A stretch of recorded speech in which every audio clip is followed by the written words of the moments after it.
Rejoignez dès à présent la grande famille des abonnés de votre chaîne Sika TV sur les réseaux sociaux. Sika TV, le vrai visage de l'actualité en Afrique, est en direct et en replay sur YouTube. Abonnez-vous et cliquez sur la cloche de notification pour ne rien rater.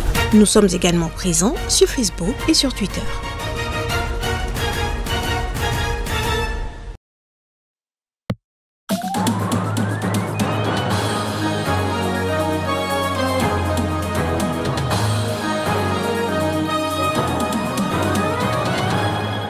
Le vent de la liberté pour près d'une centaine d'élèves enlevés il y a 3 mois au Nigeria. Après leur libération, ils ont regagné leur famille en début de week-end.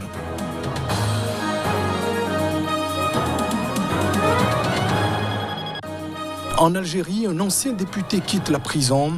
Il a été mis en liberté provisoire par un tribunal. Il est accusé d'avoir insulté des figures de l'histoire anticoloniale.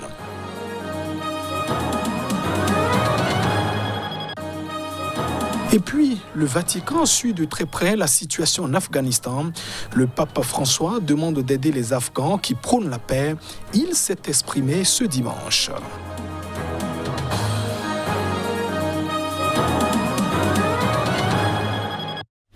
Et voilà pour le sommaire de ce journal. Bienvenue dans cette édition. Près d'une centaine d'élèves qui avaient été enlevés il y a 3 mois ont retrouvé leurs parents ce vendredi, c'est au Nigeria. 32 autres apprenants d'une autre école confessionnelle ont été libérés ce jour même par leurs ravisseurs contre rançon. Les détails. 92 élèves d'un séminaire islamique de l'ouest du Nigeria, kidnappés il y a 3 mois, avaient été libérés jeudi. Ces élèves, dont certains ont à peine 10 ans, ont rencontré le gouverneur de l'État avant de retrouver leur famille vendredi. Le 30 mai, environ 200 hommes lourdement armés avaient envahi la ville de Tejina, dans l'État du Niger, et kidnappé des dizaines d'élèves de l'école privée musulmane. Aucun détail n'a été donné sur les circonstances de leur libération, mais des parents ont indiqué que pendant la période de leur captivité, ils avaient vendu des maisons et des biens pour réunir de l'argent aux fins de rançon. Un émissaire envoyé début août par des parents pour remettre une rançon a lui-même été kidnappé pendant une semaine avant d'être libéré avec une demande de versement d'une somme plus importante. Des responsables de l'école avaient au départ indiqué que 136 élèves avaient été kidnappés. Mais après un décompte minutieux auprès des parents, il est apparu que ce sont 93 enfants qui avaient été enlevés. Vendredi soir, un représentant de famille d'autres élèves enlevés d'une école baptiste de l'État de Kaduna a annoncé la libération de 32 enfants. Environ 1 millier d'écoliers et d'étudiants ont été enlevés depuis décembre, lorsque les gangs ont commencé à s'en prendre aux établissements scolaires. La plupart ont été relâchés après des négociations, mais des centaines restent prisonniers dans des camps cachés, dans des forêts. Et le vent de la liberté aussi pour un ancien député. C'est un tribunal algérien qui a décidé de le mettre en liberté provisoire. Il s'agit du fils du célèbre combattant de la guerre d'indépendance contre la France, qui est accusé notamment d'avoir insulté les figures de l'histoire anticoloniale. Sa mise en liberté provisoire a été annoncée par une organisation de défense des droits humains. La chambre d'accusation vient de prononcer la mise en liberté provisoire de Amran Ait Amouda, dit Noureddine, en attendant la fin de l'enquête et la fixation d'une date pour le procès, a rapporté le Comité national pour la libération des détenus, CNLD. Fils du colonel Lami Rouge, figure de la guerre d'indépendance, Amran Ait Amouda avait été placé sous mandat de dépôt le 27 juin, après avoir accusé de trahison des figures de l'histoire anticoloniale de l'Algérie. Il était accusé d'atteinte au symbole de l'État et de la Révolution, atteinte à un ancien président de la République, atteinte à l'unité nationale, incitation à la haine et discrimination raciale selon le CNLD. L'ancien député avait déclenché un véritable tollé en qualifiant de traître lors d'une émission télévisée l'émir Abdelkader, héros de la première résistance contre la France coloniale, l'ex-président Ouari Boumedienne et le dirigeant nationaliste Messali Hadj. Le ministère des Moudjahidines avait fait savoir qu'il se constituerait partie civile dans les procès intentés à ceux qui ont porté atteinte au symbole de la nation. Des membres de la famille Abdelkader ainsi que la fondation qui porte son nom ont déposé plainte. Amran Ait Amouda, 71 ans, est un ancien député du Rassemblement pour la culture et la démocratie RCD, parti laïque d'opposition issu du mouvement culturel berbère. Il en a été exclu en 2015. La polémique ayant enflammé les réseaux sociaux a conduit l'autorité de régulation de l'audiovisuel ARAV à suspendre temporairement les programmes de la chaîne privée El Hayat TV qui avait diffusé les propos controversés de Amran. Les hommages des frais d'armes aux 3 policiers et puis à un agent de sécurité privée qui ont été tués au cours de la semaine écoulée dans une fusillade à proximité de l'ambassade de la France dans la capitale économique de la Tanzanie, Dar es Salaam. Des dizaines de policiers, de politiciens et de citoyens tanzaniens se sont rassemblés pour leur rendre hommage. Le ministre de l'Intérieur a promis que leur mort ne restera pas impunie. Écoutons-le. Serikali kupitia jeshi la polisi italichunguza kwa kina. Le gouvernement enquête sur l'incident et fournira ultérieurement un rapport détaillé sur ce qui s'est passé et des recommandations.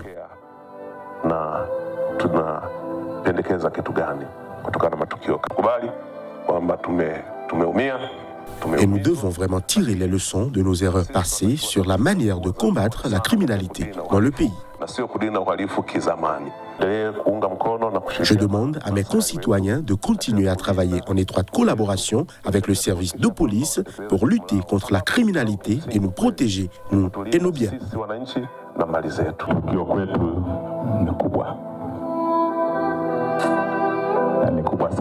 Il s'agit d'un incident grave pour la police et les citoyens et nous avons quelque chose à apprendre de cet incident. Kwetu askari kuna kitu cha kujifunza. Wananchi wana kitu cha kujifunza. Les nouvelles de l'Afghanistan à présent. Le président turc Recep Tayyip Erdogan s'est montré réticent à ce que les talibans assurent eux-mêmes la sécurité de l'aéroport de Kaboul, la capitale, la Turquie et puis la Turquie sa gestion. Le président turc estime qu'Ankara pourrait donc se trouver dans une position très délicate en cas de nouvel attentat. La Turquie avait prévu depuis longtemps d'aider à sécuriser et à gérer l'aéroport de la capitale afghane, mais mercredi, elle a commencé à retirer ses quelques 500 soldats d'Afghanistan, signe d'un possible abandon par Ankara de cet objectif de sécurisation. Cette semaine, Recep Tayyip Erdogan a déclaré que la Turquie avait tenu les premiers pourparlers avec les talibans, qui selon lui souhaitaient superviser la sécurité de l'aéroport, tout en permettant à la Turquie de gérer sa logistique. Que disent les talibans au sujet de l'aéroport? Ils disent « Donnez-nous la sécurité et vous l'exploitez. Comment pouvons-nous vous confier la sécurité ?» a déclaré Recep Tayyip Erdogan dans des commentaires publiés dimanche dans plusieurs médias, dont l'agence de presse officielle Anadolu. Admettons que vous preniez en charge la sécurité. Mais alors, que dire au monde si un autre bain de sang se produisait là-bas? Ce n'est pas simple, a-t-il poursuivi. Plus de 100 personnes sont mortes, dont 13 soldats américains, dans l'attentat suicide de jeudi revendiqué par l'organisation État islamique devant l'aéroport de Kaboul, une attaque qui a ralenti le rythme des décollages avant la date butoir fixée à mardi par le président américain Joe Biden pour la fin des évacuations. De nouvelles alertes à l'attentat compliquent ces évacuations supervisées par les forces américaines. La Turquie a achevé son opération d'évacuation et ramené son ambassade qui avait été déplacée dans l'enceinte de l'aéroport à son site d'origine, a déclaré le président turc. Nous planifions actuellement le maintien de notre présence diplomatique, a-t-il déclaré, ajoutant que les plans étaient constamment mis à jour en fonction de la situation sécuritaire. Et le pape François, lui, dit suivre de très près l'actualité dans le pays, en Afghanistan. C'est du moins ce qu'a donc déclaré le souverain pontife ce dimanche. Il a lancé un appel pour continuer à aider les Afghans et souhaite notamment une coexistence pacifique et fraternelle dans le pays. Écoutons-le. Je suis avec grande préoccupation la situation en Afghanistan et je partage la souffrance de ceux qui pleurent les personnes ayant perdu la vie dans les attaques suicides de jeudi dernier et de ceux qui cherchent aide et protection.